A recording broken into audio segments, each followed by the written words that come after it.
Bismillahirrahmanirrahim. Assalamualaikum warahmatullahi wabarakatuh.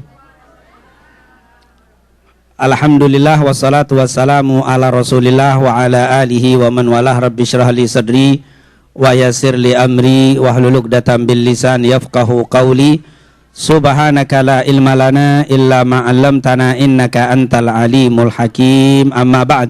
Segala puja dan puji kehadirat Allah, salawat serta salam kepada junjungan kita Nabi Muhammad sallallahu alaihi wasallam, para keluarga, sahabat, tabi'in, serta seluruh umat yang selalu beristiqamah mengikuti sunnah-sunnahnya hingga yaumul qiyamah. Alhamdulillah, pada hari ini, pada malam hari ini kita dapat kembali berkumpul untuk bersama-sama kembali melanjutkan pembahasan kita, kajian kita berkaitan dengan satu hari bersama Rasul sallallahu alaihi wasallam. Semoga apa yang kita akan pelajari ini mendapatkan keberkahan dan keridhaan dari Allah Subhanahu wa taala. Amin ya rabbal alamin. Alhamdulillah, tadi sudah kita bahas tentang adab di kamar mandi. Yang pertama membaca doa. Kemudian yang kedua, saat kita keluar diperintahkan juga membaca, saat masuk membaca bismillah. Allahumma inni a'udzubika minal khubuthi wal khaba'ith. Waktu keluar disunahkan kita baca ghufranak. Kemudian saat masuk kita diperintahkan untuk menggunakan kaki kiri lebih dulu. Kemudian tidak membuka baju kecuali saat sudah berada di dalam kamar mandi. Kemudian saat buang hajat sudah kita jelaskan di alam terbuka tidak diperbolehkan menghadap atau membelakangi kiblat. Tetapi di tempat tertutup lebih afdolnya tidak untuk menghadap atau membelakangi kiblat. Tapi tidak mengapa kalau sampai membelakangi atau menghadap ke kiblat. Kemudian buang hajat disunnahkan, hukum dasarnya adalah jongkok atau duduk. Kemudian dalam keadaan tertentu bisa kita berdiri ketika tidak aman dari percikan najis. Ini sudah kita jelaskan. Dan yang terakhir beristinja, yaitu dengan tangan kiri. Setelah itu mencucinya seperti yang dijelaskan oleh Rasulullah sallallahu alaihi wasallam. Dan bagaimana beristinja dengan selain air sudah kita jelaskan, boleh dengan benda-benda, batu atau yang lainnya, tisu. Yang penting dia bersih, tidak sampai tersisa najis. Dan ada benda-benda yang dilarang untuk digunakan saat beristinja seperti makanan, kotoran, kemudian juga tulang atau benda yang mulia yang suka dipindah tangankan seperti uang atau yang lainnya. Kemudian ini adalah pembahasan kita yang tadi kita bahas. Kemudian kita melanjutkan kembali tentang masih berkaitan dengan buang hajat seperti yang dijelaskan oleh para ulama, yaitu dari hadis Rasulullah sallallahu alaihi wasallam. Ada beberapa tempat seperti yang kita lihat. Ini istinja. Ini tadi sudah kita bahas hadis yang pertama berkaitan dengan istinja. Ini perlu kita perhatikan. Kenapa? Karena ada hadis dari Rasul sallallahu alaihi wasallam. Ini cerita dari Abdullah bin Abbas radhiyallahu anhuma, dikatakan di sini, marran nabiyyu biqabrain. Dulu Nabi Muhammad sallallahu alaihi wasallam pernah ketika berjalan dengan beberapa sahabat melewati dua kuburan. Jadi Rasulullah ketika berjalan melewati dua kuburan, faqala, lalu Nabi tiba-tiba berhenti di depan dua kuburan tadi. Lalu beliau katakan, innahuma la yu'adzibani wa ma yu'adzibani fi kabir. Kata Rasul sallallahu alaihi wasallam ketika dia berjalan, dua kuburan ini sedang diazab oleh Allah Subhanahu wa taala. Jadi orang yang ada di dalam kubur ini sedang diazab oleh Allah. Ini salah satu mukjizatnya Nabi sallallahu alaihi wasallam. Nabi bisa mengetahui dengan izin Allah apa yang diperoleh di dalam kubur. Memang Bapak Ibu kalau kita lihat di kuburan seakan-akan tenang, sepi, seakan-akan satu keadaan. Padahal kalau kita tahu dalamnya itu tidak seperti itu. Di dalam kubur itu ada yang berteriak, di dalam kubur itu ada yang menangis, di dalam kubur itu juga ada yang mendapatkan nikmat. Mereka berada di taman-taman surganya Allah Subhanahu wa taala. Itu yang dikatakan oleh Rasul. Semoga keluarga kita yang telah meninggal dunia kuburnya menjadi raudhah min riyadil jannah, menjadi taman-taman surganya Allah Subhanahu wa taala. Nah, Rasulullah sallallahu alaihi wasallam waktu lewat dia bilang, ini dua kuburan ini sedang diazab. Bahkan dengan azab yang besar. Bidzan bin hayyin, di dalam riwayat yang lain dengan dosa perbuatan yang dianggap kecil. Jadi ini orang diadab di dalam kubur dengan adab yang berat karena menganggap perbuatan dosa yang dianggap kecil. Para sahabat tentunya bingung. Kenapa ya Rasulullah? Dua orang ini diadab di dalam kubur mereka, kenapa? Langsung Nabi Muhammad SAW bilang, amma ahaduhuma, ditunjuk salah satu kuburannya. Yang satu ini, di antara dua ini yang satu, la yastatiru minal baul. Ini tidak menutup ketika buang hajat kecil. Di dalam riwayat nih orang kalau waktu hidupnya buang hajat kecilnya terbuka di mana saja dia mau, dia buang hajat kecil.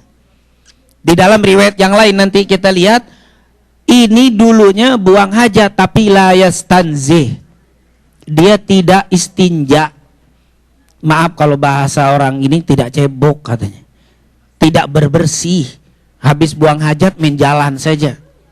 Diadab nih di dalam kuburnya. Di dalam riwayat yang lain, ini orang la yastabri. Jadi ada tiga. Ini orang diadab di dalam kubur karena tidak menutup, terbuka, tidak malu. Yang kedua, dia di tempat tertutup tapi tidak istinja. Yang ketiga, la yastabri. Yastabri itu tidak bersih.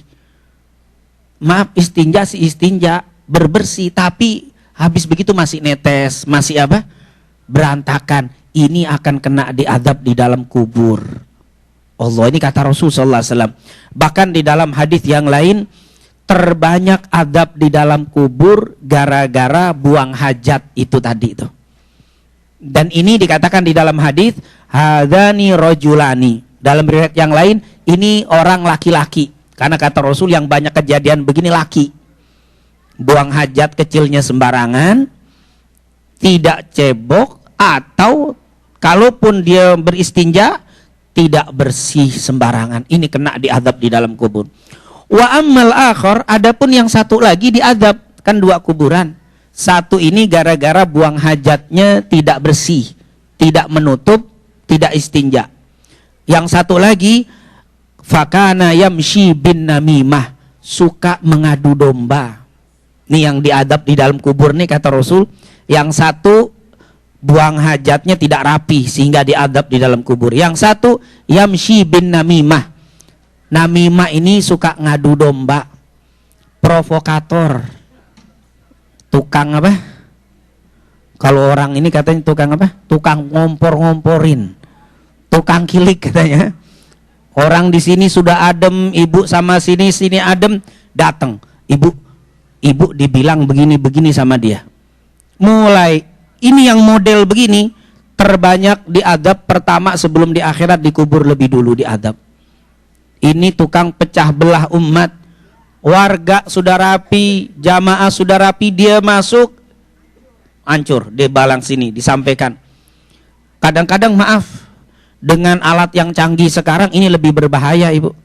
Kalau dulu provokator ghibahnya sendiri-sendiri, tapi sekarang bisa beramai-ramai. Itu membicarakan orang itu ada 3 kata Rasul dan dilarang semuanya. Yang pertama ghibah.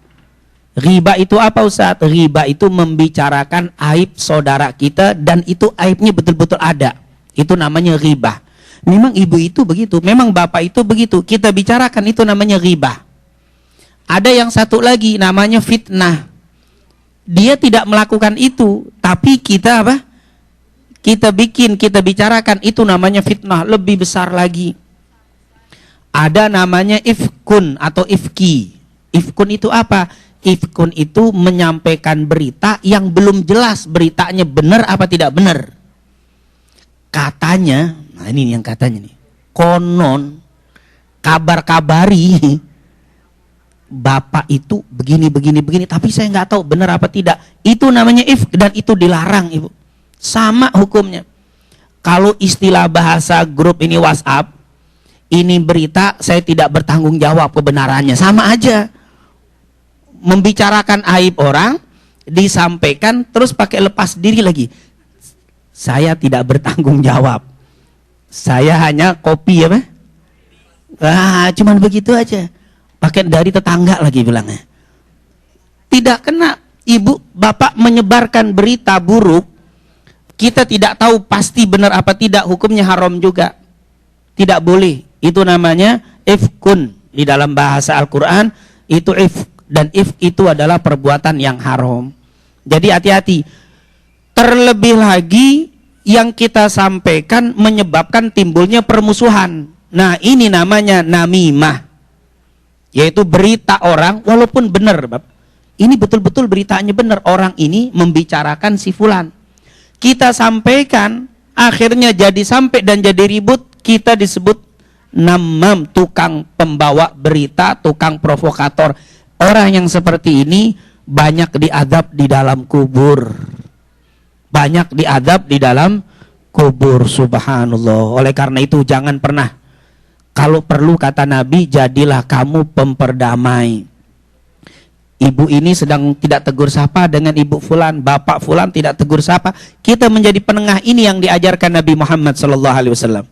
Nabi Muhammad dulu di kota Madinah itu terjadi permusuhan turun-temurun. Ada suku besar dua di kota Madinah, namanya suku Aus dan suku Khazraj.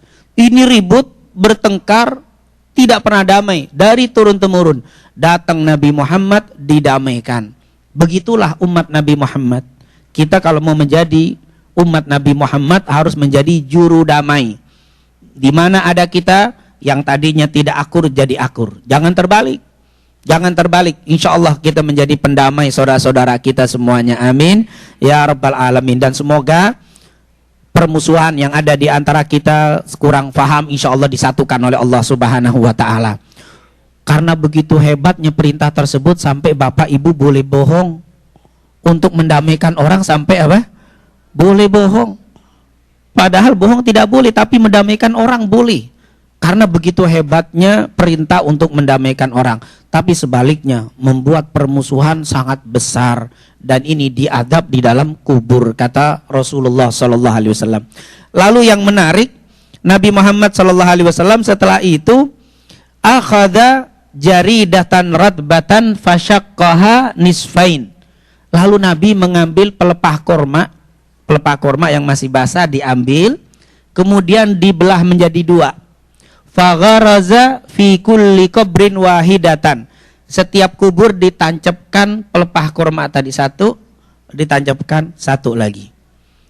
Akhirnya qalu, para sahabat yang melihat perbuatan Nabi bertanya, lima fa'alta hadza? Ya Rasul, kenapa engkau tancapkan pohon kurma batang kurma tadi, pelepah kurma tadi ya Rasulullah? Untuk apa? Akhirnya Nabi bilang apa? La'allahu yukhaffifu anhuma ma lam yaibasa.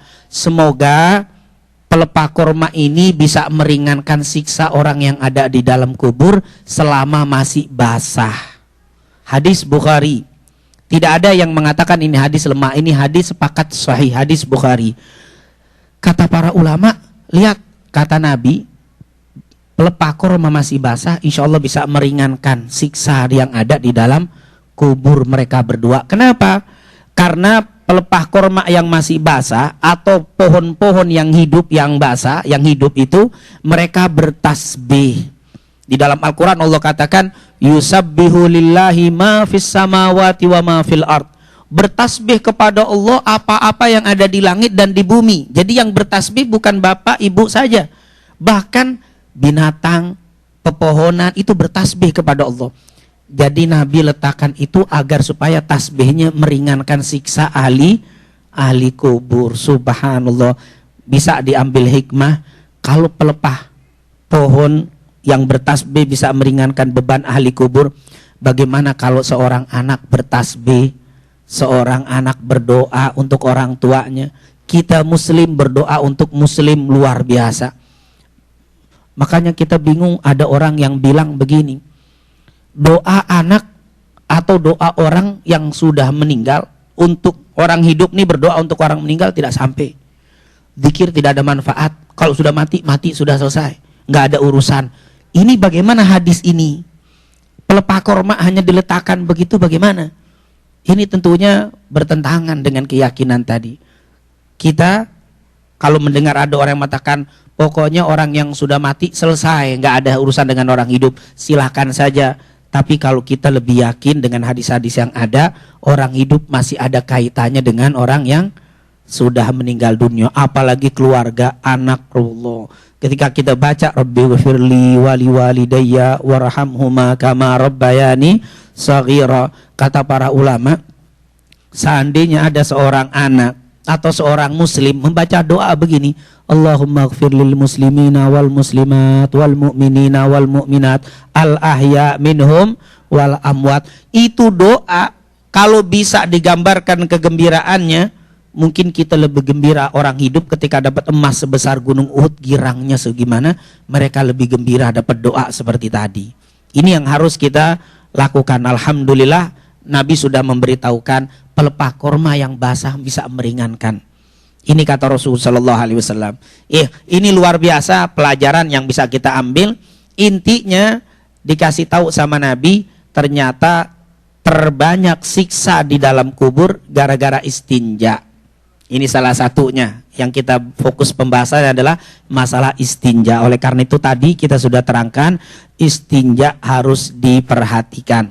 Kemudian beristinja dengan tangan kiri tentunya sudah tadi kita jelaskan, dan bila menggunakan batu juga sudah kita jelaskan. Lalu di sini ada buang hajat di tempat yang beberapa hal yang perlu diingat waktu buang hajat, yaitu buang hajat di tempat yang tidak terlihat, artinya di tempat yang tersembunyi.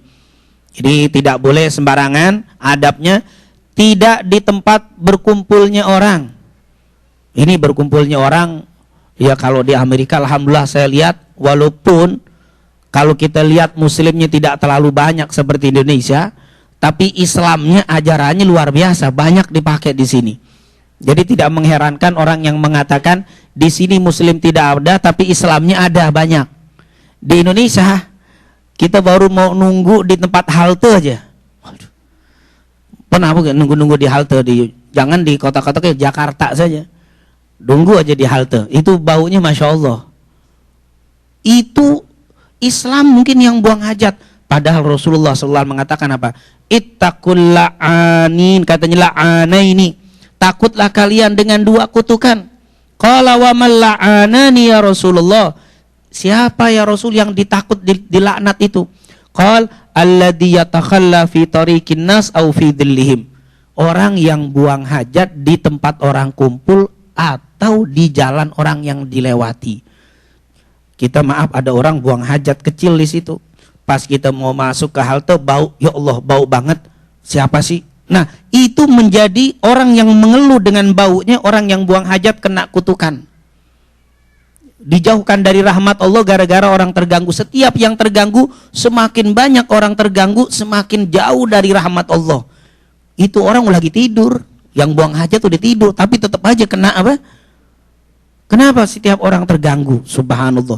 Orang kalau memakai ajaran Islam nggak berani. Ini orang. Jadi jangan disalahkan Islamnya, tapi apa? Orangnya. Buang hajat di tempat kumpulnya orang. Atau fi dhillihim. Dhillihim itu tempat naungan, tempat berteduh. Di tempat orang nongkrong banyak, dia buang hajat di situ. Apalagi sampai kena najis, wah kena terus itu dosanya.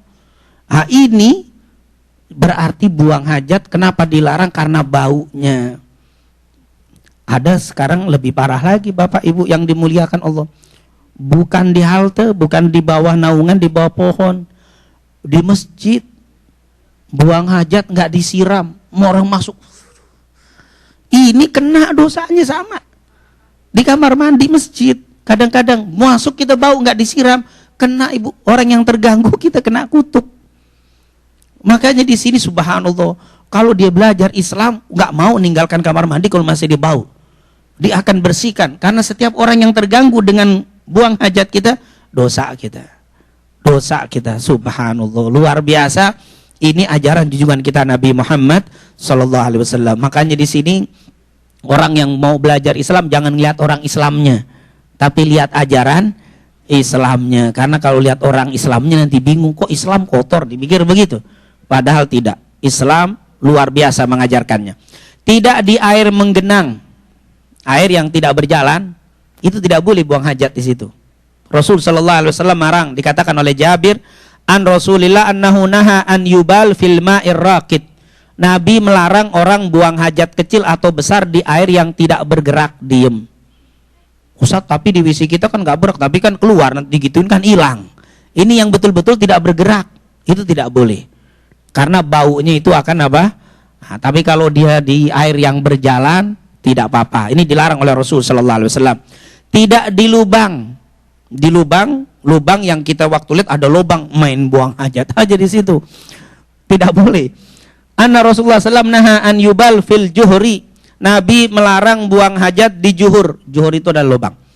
Qalu liqatada wa ma yakrah minal baul fil hujur. Kenapa dilarang kencing atau buang hajat di lubang itu? Apa? Karena yuqal innaha masakinul jin. Kadang-kadang lubang itu tempat tinggalnya jin.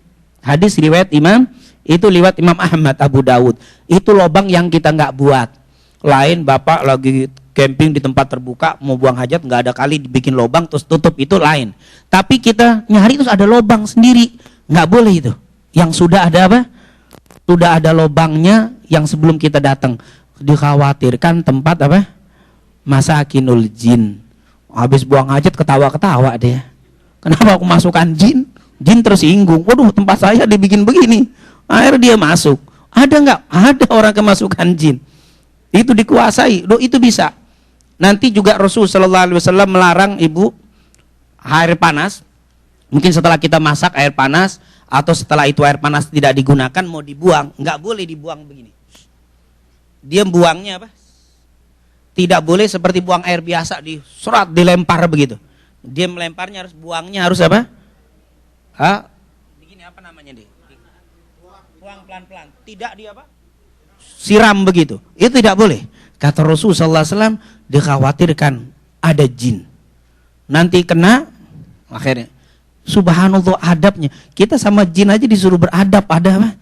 Karena kita hidup ini di lingkungan kita banyak. Ustaz, di sini ada? Oh, ada banyak. Tapi jin-jin yang ngaji.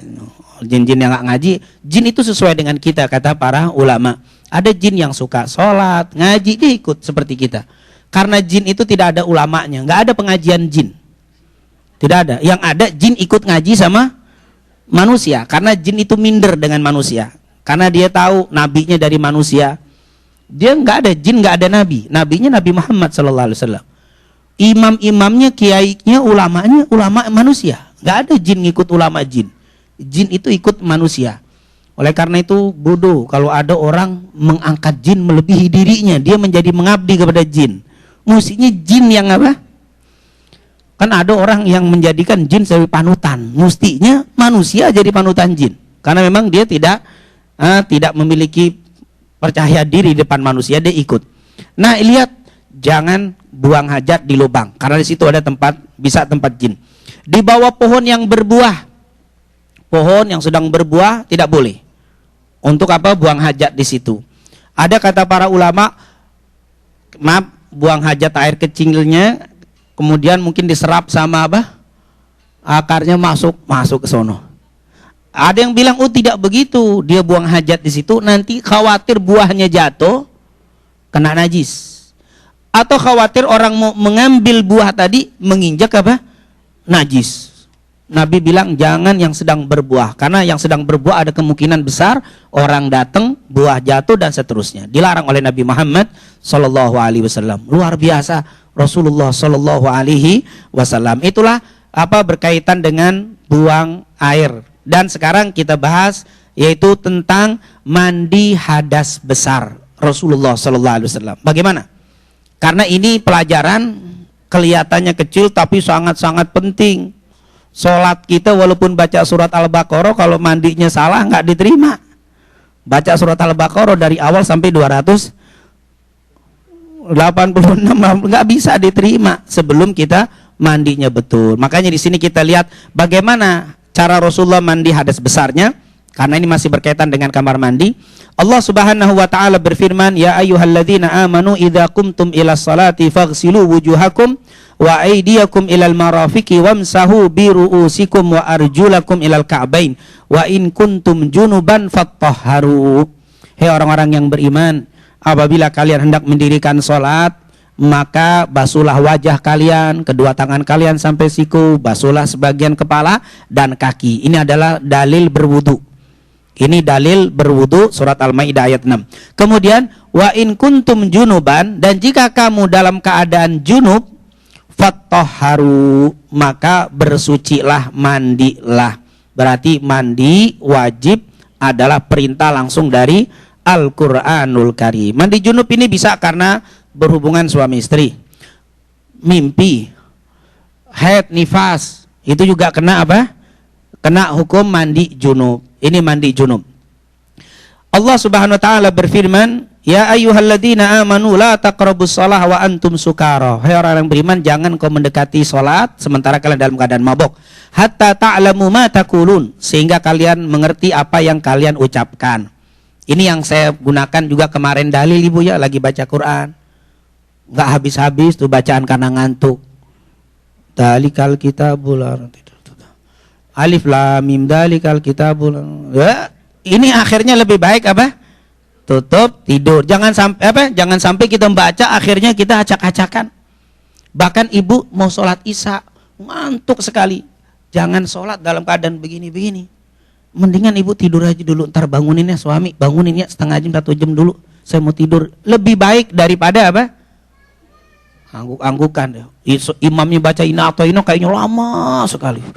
Allah, Imam Inna Atoina kalau ada surat yang lebih pendek lagi. Karena ngantuk. Kalau udah ngantuk begitu Inna Atoina nggak habis-habis. Lebih baik ibu tidur dulu. Setengah jam, 1 jam bangun lebih bagus daripada ini. Karena dikhawatirkan sholat kamu nggak ngerti apa yang kamu baca. Ruku nggak sadar sambil merem. Ustadz batal nggak? Nggak batal ibu. Sholat nggak batal, kita jadi makmum. Ibu sholat. Allah Akbar. Sami Allah. Merem. Tapi ibu ikut bergerak terus, bapak bergerak terus, nggak batal. Assalamualaikum, assalamualaikum. Baru seger, biasa begitu. Sudah salam baru seger. Tadi apa? Batal nggak? Nggak batal. Selama ibu tadi bapak lagi sholat tetap begini tuh. Bergerak-bergerakan. Kadang anak-anak kita ada juga sholat subuh suruh jamaah begitu di sholat. Nggak. Tapi kalau sudah sampai apa? Sampai sudah tidak posisi normal, sampai begini-begini batal. Atau Allah Akbar diam aja. Sami Allah diam. Allah Akbar batal gitu. 3 kali nggak mengikuti imam batal, berarti sudah tidur. Ruku, sujud. Allah Akbar, imam diam, dia sujud.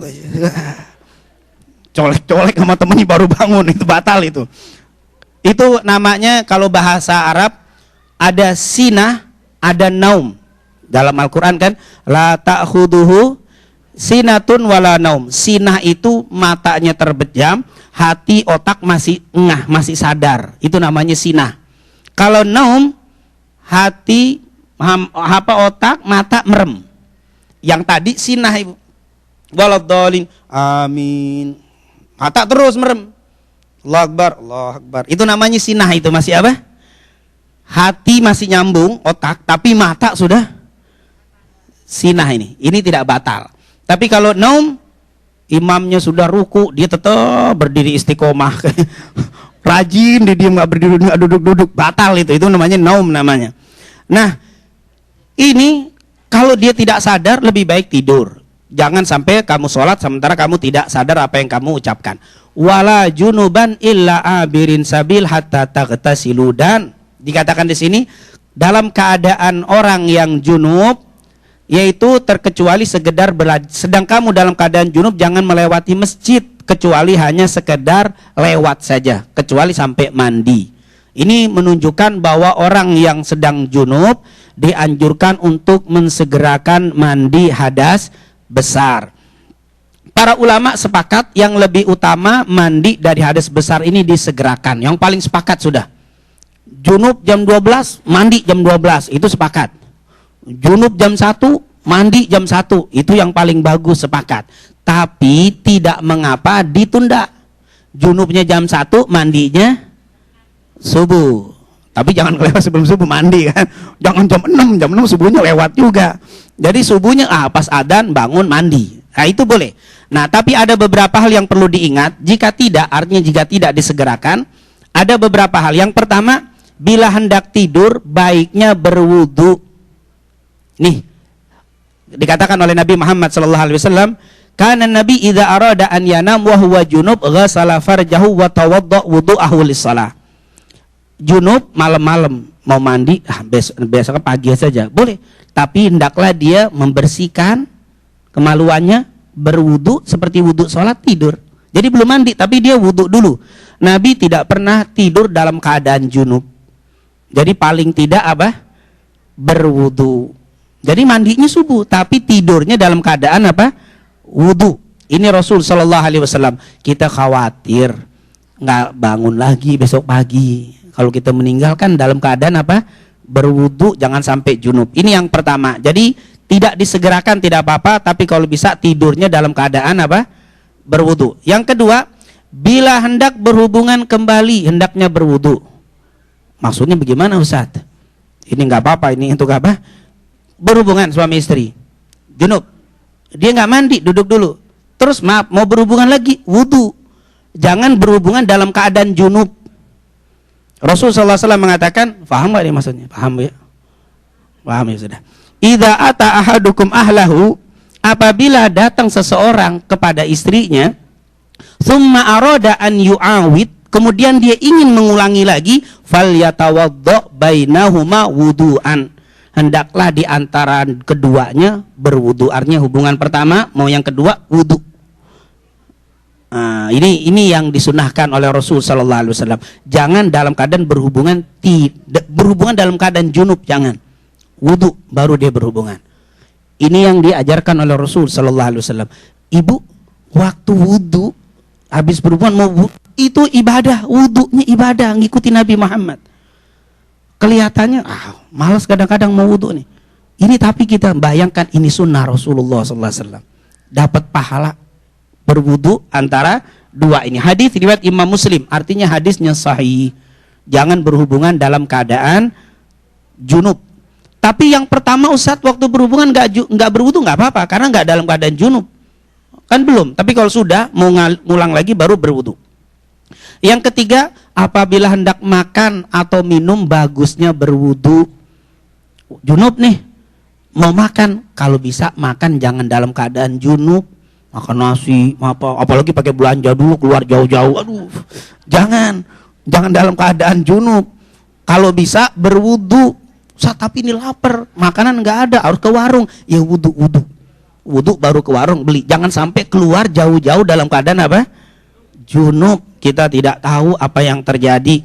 Nafi' pernah berkata, dahulu Ibnu Umar pernah mengatakan dia ini kadang-kadang berwudu, tapi kalau memang lapar sekali, nunggu masak kelamaan, nunggu wudu nggak kuat, udah makan nggak jadi masalah. Tapi dianjurkan berwudu biar kita makan tidak dalam keadaan junub.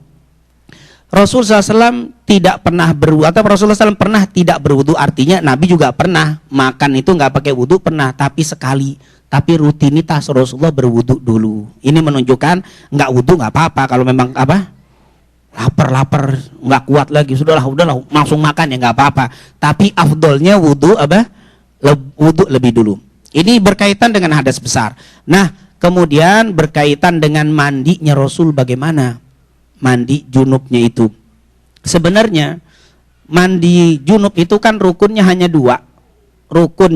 Yang pertama niat untuk mandi hadas besar. Yang kedua meratakan air dari ujung rambut sampai ujung kaki, selesai, itu saja. Nggak ada yang lain-lain. Niat, kemudian yang kedua meratakan air dari ujung rambut sampai ujung kaki. Tidak boleh ada yang tidak basah. Kuku, apalagi yang panjang, itu harus diperhatikan. Juga yang kalau yang mandi, sambil jongkok begini, perlu diperhatikan ini sela-sela jangan sampai, ini harus betul-betul sempurna, basah semuanya. Itu rukunnya hanya dua, niat dan meratakan air ke seluruh tubuh. Tapi kalau mau ngikuti sunnah, ini dia yang lebih sempurna. Jadi ketika ibu mandi, bapak mandi, mendapatkan ibadah. Bagaimana caranya? Lihat. Ketika menceritakan tentang mandinya Rasul sallallahu alaihi wasallam dari hadis besar, Aisyah pernah bercerita, Kana idza qatasala minal janabah bada'a faghasala yadayhi.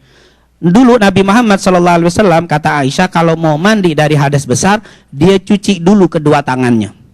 Tsumma yatawaddo, kemudian dia berwudu. Kama wudu'u bis shalah, seperti dia wudu salat. Jadi cuci tangan dulu, kemudian dia seperti berwudu, wudunya salat. Nanti kita akan simpulkan ini hadis. Tsumma yudkhil asabi'ahu fil ma, kemudian dia memasukkan jari jemarinya ke bejana air, ke tempat air tadi. Fayukhallil biha usul sya'rihi, kemudian diambil dia di sela-sela ini kepalanya, jadi diambil begitu, disiram kepalanya dulu, kemudian diratakan ya sampai ke dasar rambutnya.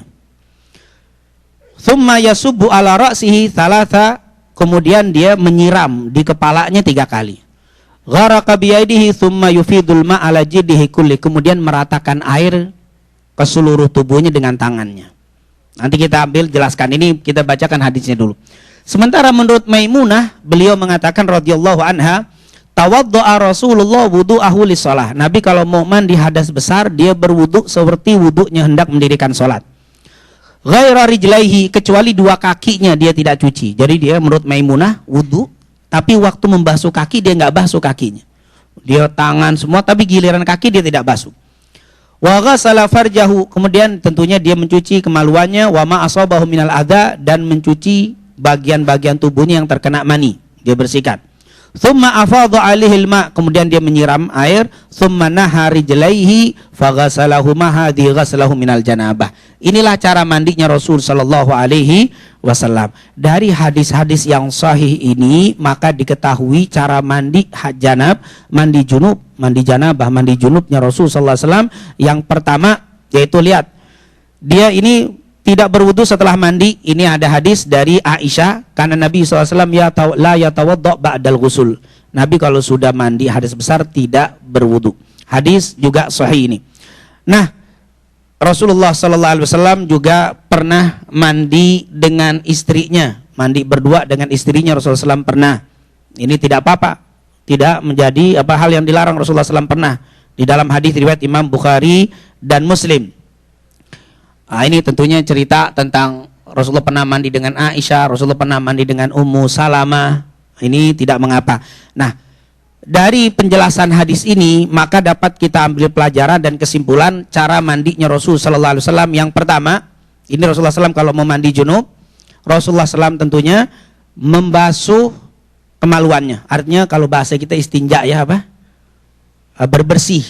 Kemudian pahanya, pokoknya yang kena ini dibersihkan.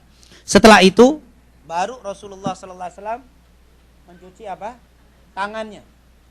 Kalau dia modelnya di bak, kalau kita alhamdulillah dengan shower nih gampang, atau dengan, tapi kalau dengan bak itu diambil, kemudian disiram, tidak tidak dimasukkan, tapi dia diambil. Kemudian dia basuh kedua tangannya, kemudian berwudu seperti wudunya sholat. Kumur seperti biasa, kemudian wajahnya seperti wudhu biasa, kemudian tangan, kemudian kepala, giliran kaki dia tidak cuci. Kaki dia tidak cuci, dia biarkan kakinya. Ini gabungan dari riwayat Maimunah. Setelah itu baru Rasulullah SAW mengambil air, kemudian diguyur kepalanya dulu, dibasahi kepalanya, kemudian diratakan. Nah, ini cerita walaupun nggak pakai sampo, tapi sekarang alhamdulillah dengan ada sampo, ada sabun, itu lebih Nah, ini jangan sampai Ustadz saya mau mandi junub nggak ada samponya, nggak jadi masalah. Yang penting sampo bukan menjadi syarat sahnya, enggak. Ini tapi yang penting diratakan. Sampai 3 kali Rasulullah silam. Setelah itu baru Nabi Muhammad mengguyur semuanya sambil tangannya bergerak. Setelah ini dibasahi, kemudian Rasulullah SAW meratakan tangannya ke kanan dulu, baru kiri, baru kaki kanan dulu, baru kiri. Jadi meratakan air dengan dengan tangan. Ini tidak cerita menggunakan sampo dan sabun. Ini biasa di zaman Rasul sallallahu alaihi wasallam. Nah, kalau sekarang tentunya lebih pas lagi karena kita ada ada sampo otomatis, kita menggerakkan kena, sabun ditambah lagi. Tapi tetap sunnahnya jangan yang kiri dulu, tapi yang kanan dulu diusap dengan sabun. kemudian baru baru apa? Baru kirinya ini karena apa? Kemudian di sebelah kanannya dulu baru apa? Baru kirinya. Jadi dimulai dari yang kanan baru yang kiri lebih dulu. Yang kanan dulu baru kiri. Setelah itu selesai semuanya, cuci kakinya. Jadi setelah selesai cuci kaki, keluar. Berwudu Ustaz. Kata ulama tidak berwudu pun tidak apa-apa, tapi dengan cara yang tadi, wudu dulu di awal semuanya. Tapi kalau kita mandi junubnya langsung nggak ada wudunya, keluar wudu dulu. Karena kita belum apa? Belum ada wudu. Tapi kalau cara yang tadi, istinja dulu bersih, kemudian kumut, cuci tangan, berkumur, berwudu seperti biasa, mandi, cuci kakinya, keluar. Kata ulama, nggak berwudu pun nggak jadi masalah. Tapi dengan cara yang tadi. Tapi kalau tidak berwudu di awal, maka kata ulama lebih baiknya berwudu setelah apa? Mandi selesai, wudu baru keluar. Itulah cara mandi yang diceritakan oleh Aisyah dan Maimunah, mandi hadas besar junjungan kita Nabi Muhammad sallallahu alaihi wasallam. Mungkin itu yang berkaitan dengan mandi. Dan Ustadz, bagaimana kalau kita di kolam renang tetap sama sunnahnya? Kita pertama istinja dulu bersih, cuci tangan dulu, berwudu dulu, baru apa? Nyebur, nyelam. Pas nongol tetap sunnahnya apa? Walaupun sebenarnya kita sudah nyelam, sudah kena semua, tapi tetap sunnahnya apa? Digerak-gerakan rambutnya seperti yang mengikuti Nabi Muhammad. Sunnah tidak hilang walaupun di kolam renang. Tetap kita apa? Ujung baru kita masuk lagi, keluar, meratakan air, tetap sama walaupun di kolam renang. Walaupun tanpa digerakkan rata itu air, tapi ini mengikuti sunnah Nabi Muhammad sallallahu alaihi wasallam. Setelah itu keluar dari kolam renang, cuci kaki, selesai. Bisa mendirikan sholat, kata para ulama. Ini adalah yang dijelaskan oleh para ulama. Tapi kalau mandi hanya jebar-jebur biasa saja, niat meratakan air, jebar-jebur tanpa ada wudu dan sebagainya, lebih afdolnya berwudu setelah mandi hadas besar. Itulah yang bisa kita jelaskan berkaitan dengan mandinya Rasulullah sallallahu alaihi wasallam. Mungkin kalau ada yang bertanya, masih ada waktu, silakan. Berkaitan dengan mandi, besok pada pertemuan akan datang kita membahas tentang makannya Rasulullah. Setelah makannya Rasul, kita membahas tentang pakaian Rasulullah. Setelah itu kita masuk ke Rasulullah sebagai seorang suami, Rasulullah sebagai seorang kakek dan ayah. Insyaallah, silakan kalau ada yang bertanya. Ini mungkin sebelum sambil menunggu pertanyaan, ada yang bertanya, Ustadz, ini kalau saya punya tanah atau punya rumah yang misalkan 15 hektar atau yang sekian, berapa zakatnya? Nah, ini berkaitan dengan zakat. Ini insya Allah nanti lebih detailnya mungkin di malam-malam terakhir kita sebelum Id. Saya ingin membahas tentang zakat, baik zakat mal, zakat tijarah, zakat perdagangan, zakat penghasilan. Saya sudah buatkan tabel untuk berkaitan dengan zakat. Pertama, zakat yang harus dikeluarkan oleh seorang muslim muslimah, yaitu yang pertama harta yang sudah dimiliki setahun. Ini namanya haul. Ini yang pertama. Jadi kalau kita baru beli belum sampai setahun, belum kena. Ini namanya haul, syaratnya. Yang kedua ada nisab, kadar terkecil yang harus dikeluarkan. Berapa? Para ulama banyak mengatakan 85 gram emas. Kalau 85 gram emas, berapa harganya? Senilai itulah berarti nilai sudah bisa dikeluarkan zakat. Tapi kalau di bawah itu belum kena nisab. Yang ketiga, dikeluarkannya ini emas atau benda yang kita miliki yang sudah dimiliki setahun tidak digunakan, hanya sebagai simpanan. Tapi saya punya emas misalkan dipakai, istri punya, adik, anak putri kita punya, dikumpulkan lebih tapi dipakai semua, digunakan, itu tidak kena zakat. Ini yang apa? Yang disimpan, hanya beli, harga naik, dijual. Jadi apa? Simpanan. Ustadz, saya punya emas tapi dipakainya hanya pesta atau di acara tertentu, itu namanya dipakai. Yang namanya emas jarang dipakai kemana-mana, pasti sesuatu ke tempat-tempat tertentu. Tapi waktu beli niatnya pakai, maka tidak kena. Kemudian apa kita punya yang kena zakat tadi yang tidak dipakai hanya simpanan. Seperti tanah.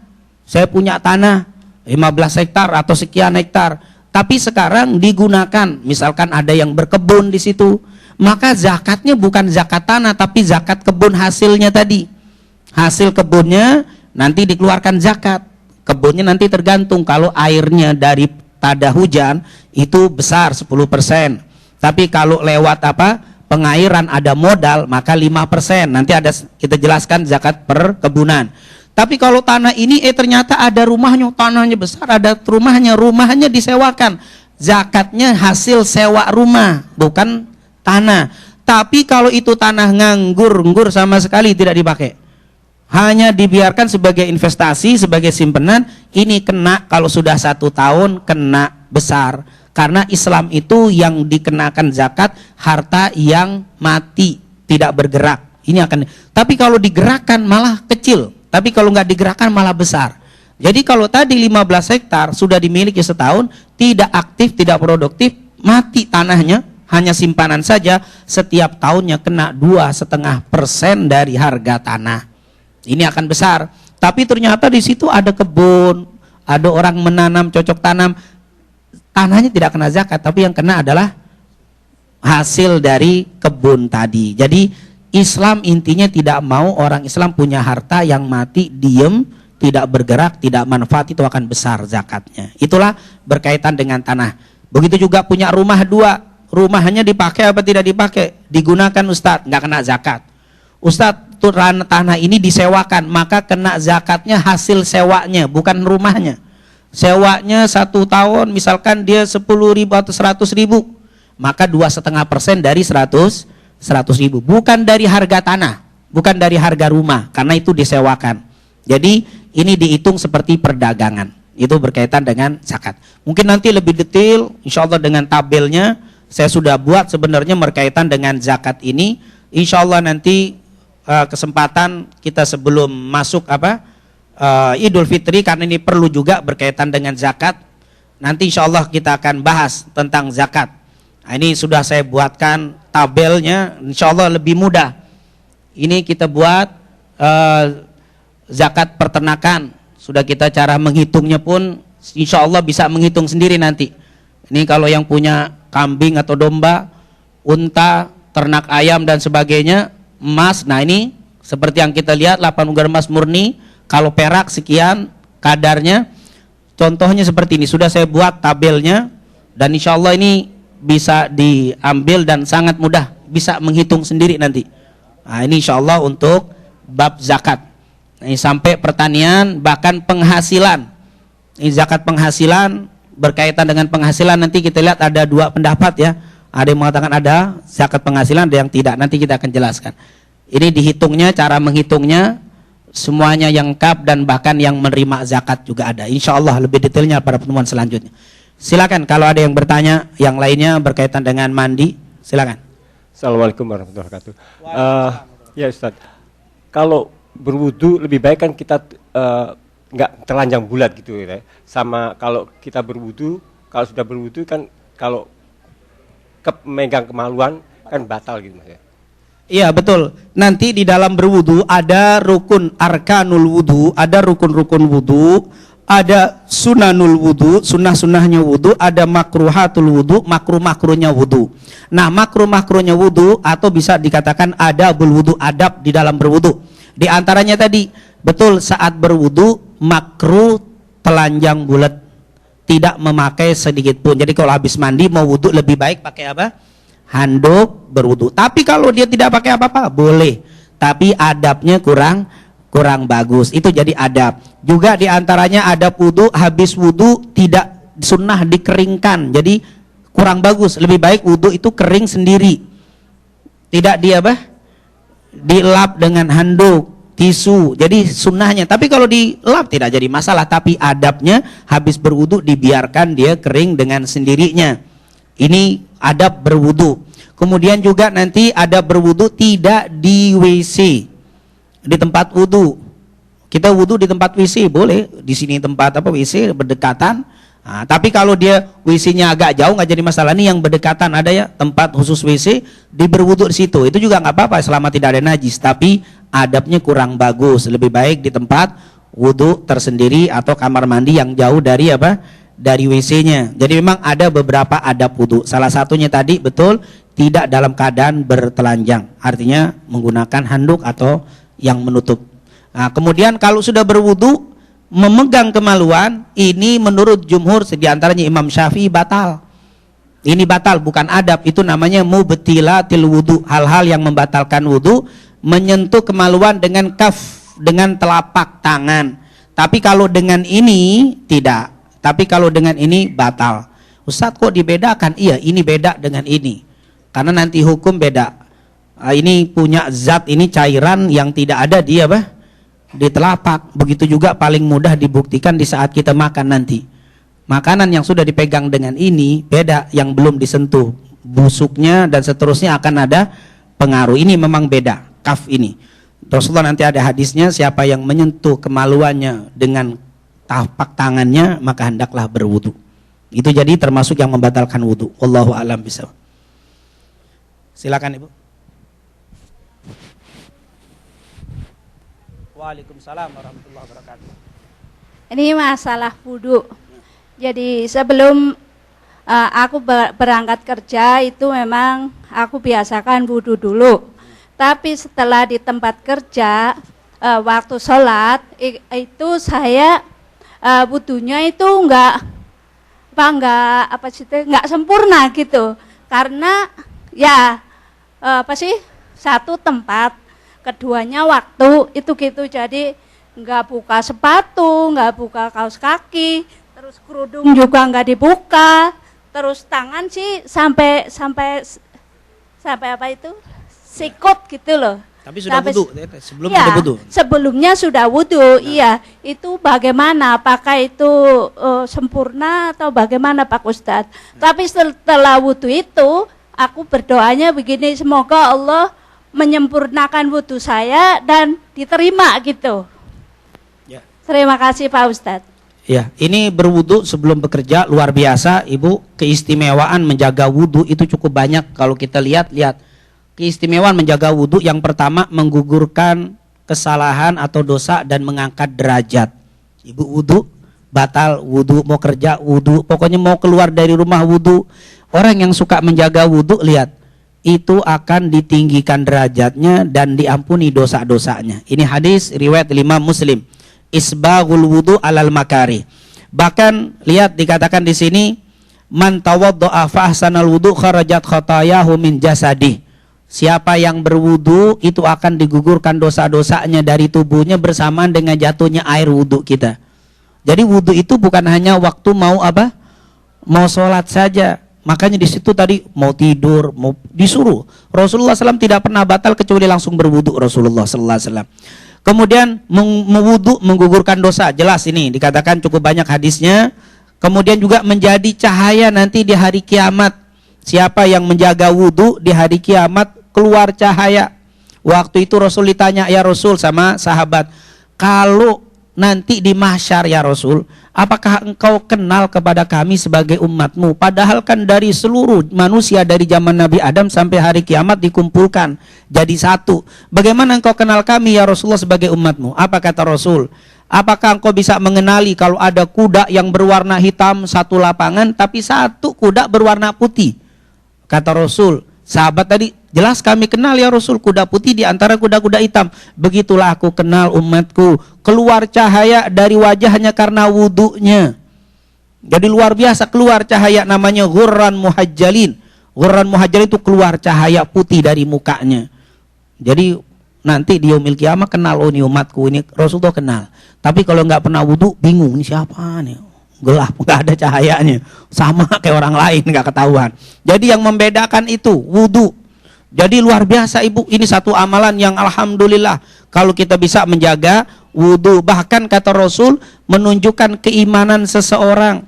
Orang yang sudah kuat bisa menjaga wudu berarti imannya kuat. At-tahur syatrul iman, kata Nabi. Kesucian itu sebagian daripada keimanan. Alhamdulillah. Nah kita sudah berwudu, bahkan ini satu lagi yang luar biasa. Orang beriman selalu menjaga wudhu. Lihat penyebab masuk ke dalam surga. Ini mungkin pernah dengar cerita Bilal bin Rabah.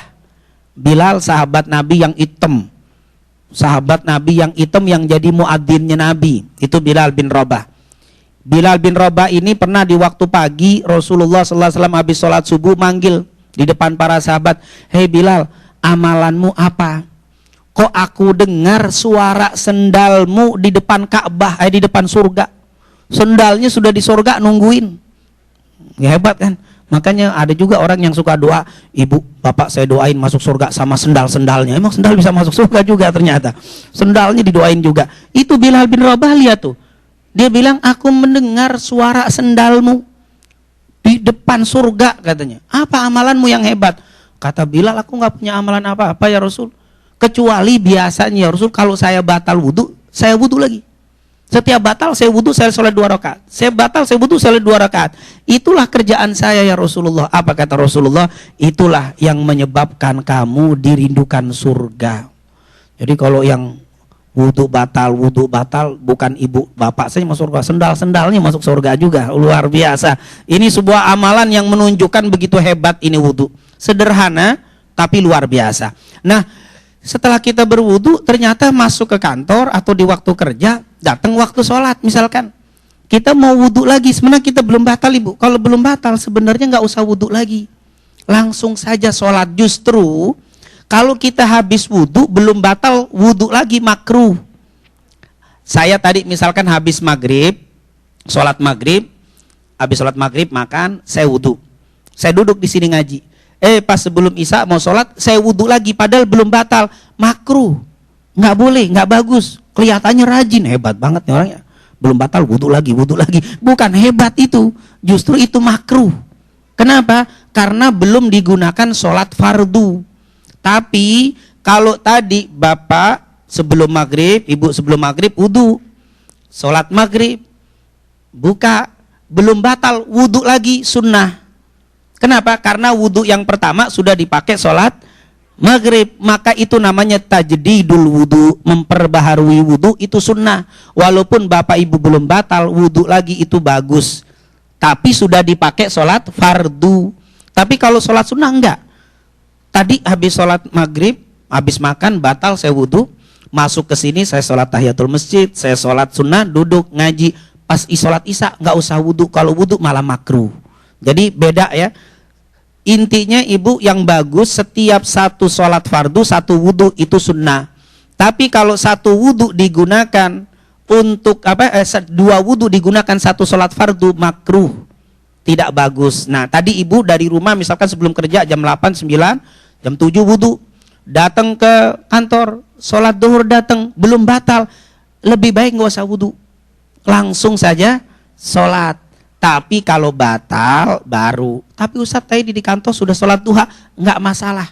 Sholat sunnah nggak jadi masalah. Tetap jangan wudhu lagi kalau belum batal. Justru kalau belum batal ibu wudhu malah makruh. Jadi lebih bagus nggak usah.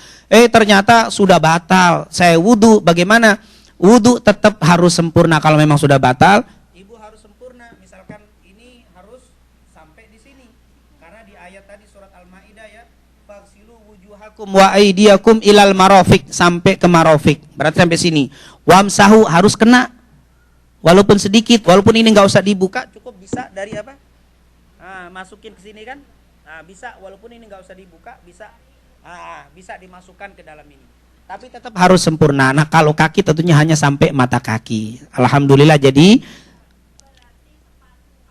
harus dibuka, itu harus dibuka karena memang tadi sudah batal. Tapi kalau belum batal dianjurkan jangan wudhu lagi, langsung saja sholat.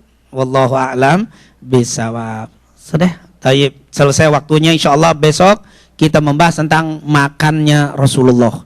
Jadi biar kita makannya bernilai ibadah, insyaallah Bapak Ibu yang tidak ada halangan bisa hadir kembali, kita membahas tentang 1 hari bersama Rasul di masalah bab makan dan minumnya Nabi Muhammad SAW. Semoga apa yang kita pelajari ini mendapatkan keberkahan dan keridhaan dari Allah Subhanahu wa taala, dan semoga kita semuanya dijadikan Ramadan ini menjadi penggugur dosa-dosa kita, pengampun segala kesalahan kita, dan semoga kita semua dijadikan sebagai umat Nabi Muhammad yang mendapatkan bagian Lailatul Qadar. Amin ya rabbal alamin. Rabbana taqabbal minna innaka antas samiul alim wa tub alaina innaka antat tawwabur rahim. Allahumma inna nas'aluka ilman nafi'an wa rizqan thayyiban wa amalan salihan maqbula bi rahmatika ya arhamar rahimin. Allahumma inna na'udzubika min ilmin la yanfa' wa min qalbin la yakhsha wa min du'ain la yusma' wa min nafsin la tashba' bi rahmatika ya arhamar rahimin. Rabbana atina fid dunya hasanah wa fil akhirati hasanah wa qina adzabannar. Wa sallallahu ala sayyidina Muhammadin wa ala alihi wa sahbihi wasallam walhamdulillahi rabbil alamin. Subhanakallahumma wa bihamdika asyhadu an la ilaha illa anta astaghfiruka wa atubu ilaik. Lebih kurangnya wassalamualaikum warahmatullahi wabarakatuh.